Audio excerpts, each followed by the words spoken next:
amis, bienvenue sur ma chaîne. Je suis Sandrine Couder, je suis médium, énergéticienne, thérapeute. Très heureuse de vous retrouver aujourd'hui pour l'association Éveil Intérieur. Donc pour cette sortie donc à Brocéliande, à la fontaine de Barenton. Donc on va vous montrer un petit peu donc le paysage. Vas-y, tu peux filmer. Le paysage magnifique de cette forêt. Donc, très verdoyante comme vous voyez. Fontaine de Barenton se trouve un peu plus loin. Donc on va y aller tranquillement. On va vous montrer un petit peu. On ressent des énergies telluriques très puissantes, très fortes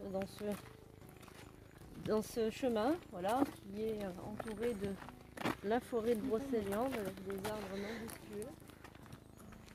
Voilà. Donc, alors, la fontaine de Barenton, il y a plusieurs légendes qui remontent fort lointain. Il y en a une en particulier qui figure dans les livres de Brocéliande. C'est l'histoire donc de deux amants qui viendraient voir pour se fiancer devant la fontaine. Et s'ils lancent une aiguille, que l'aiguille reste à la surface de l'eau, c'est que leur union sera donc, on va dire, longue et heureuse. En revanche, si l'aiguille tombe au fond de l'eau, c'est que là l'union sera en fait brisée. Aïe aïe aïe. Il y a une autre légende, laquelle je te laisse la raconter. Et je vais vous raconter la deuxième légende. Alors la deuxième légende est l'une des plus connues, c'est la légende du chevalier noir. Alors pour la petite histoire, alors imaginons, admettons qu'il y ait une personne qui... Verse de l'eau sur la... Attends, je la raconte. Alors, je vais vous raconter la deuxième légende, qui est l'une des plus connues aussi. Alors, la légende raconte que si nous versons à l'aide d'un calice l'eau qui provient de la fontaine de Barenton sur un rocher, la météo changerait, le climat changerait, et en conséquence de cela, un chevalier vêtu de noir extrêmement puissant, extrêmement habile de son épée, viendrait vous tuer car vous avez changé le climat de la forêt. Voilà, tout simplement. Voilà, vous voyez Voilà. cette nature magnifique. J'aime bien le blanc. Où on a pu trouver des bâtons très chargés énergétiquement, que l'on va ramener d'ailleurs. Voilà, Le comme bâton de c'est- pouvoir, il faut qu'il soit toujours plus grand que la personne. Ah oui?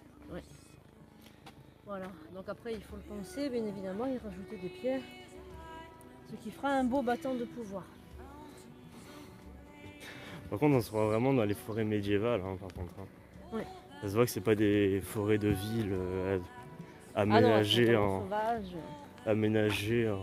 en tyrolienne. Non, là c'est vraiment sauvage. Ouais, la forêt est protégée d'ailleurs. Ouais, il y a beaucoup de fougères.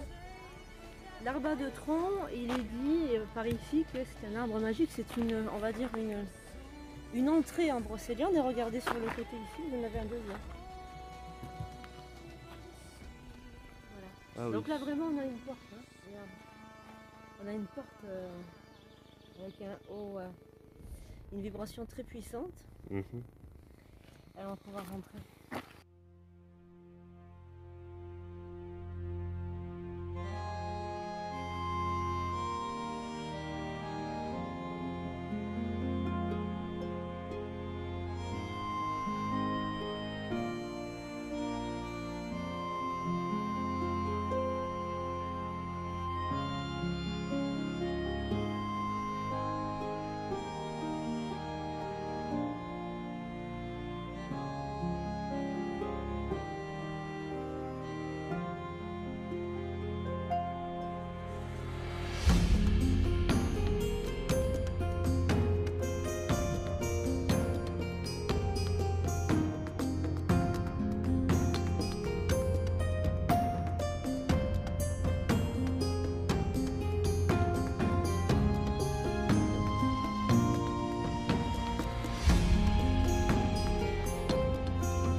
Alors, Bran de la montagne, jadis les seigneurs avaient coutume d'apporter à leurs enfants aux fées, afin qu'elles leur prodiguent bonheur et gloire. Pour cela, ils allaient dans les lieux féeriques. C'est ce que fit à cette fontaine Butor, sire de la montagne, qui venait d'avoir un moult bel enfant. Le lendemain de sa naissance, par une nuit de lune, Butor confie son fils Bruant, un chevalier de confiance, accompagné par 3 autres chevaliers. Celui-ci s'approche du lieu facé où bruisse un ruisseau et dépose l'enfant. À tour de rôle, 3 fées apparaissent mêlant leurs voix dans un chant mélodieux. La première offre au nouveau-né la beauté et la vaillance. La seconde, maîtresse fée courroucée de n'avoir pas parlé en premier, charge l'enfant d'être mendiant d'amis en sa jeunesse. La troisième lui assure qu'après cette première quête d'amour malheureuse, il aura tout ce dont il a besoin. Ça rappelle un petit peu la Belle au bois dormant, tout ça. Voilà, donc à peu près c'est au même siècle, hein, 13e siècle. Voilà. Donc on est aussi, on peut dire cette forêt, c'est une forêt aux fées aussi. Hein. Oui. Voilà, donc ce sont des légendes bien évidemment, mais elles sont toujours tirées de quelque chose en général, les légendes.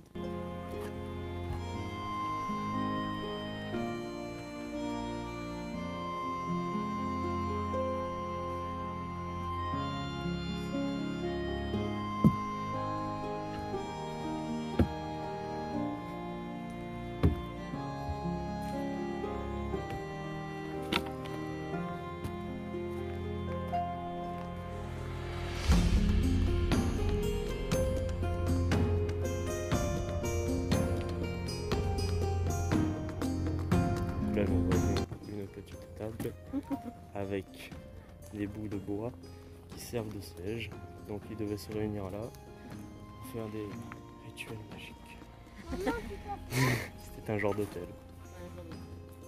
Bien arrivé à la fontaine de Barentan, on va vous montrer donc où commence la fontaine. Voilà.